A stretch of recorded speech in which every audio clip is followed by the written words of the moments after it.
como se di lentejuelas?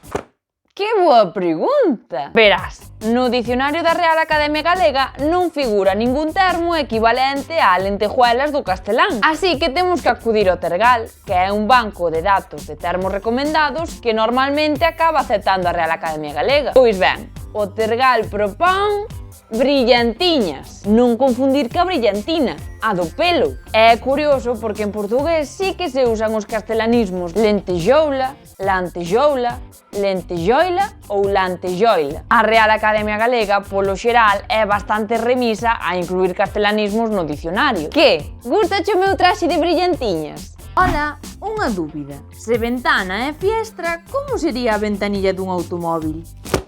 Pois moi fácil. En galego podes empregar ventá, xanela ou fiestra para referirte ao que en castelán son ventanas. Pero tamén as ventanillas dos coches, que é outro castelanismo. Así que os automóviles teñen ventás, xanelas ou fiestras, como ti prefiras. Tan correcto é dicir romperonlle a ventá do coche dunha pedrada, como abriu a xanela do coche para que se airease. Ou como pecha as fiestras do coche, que vai entrar fume.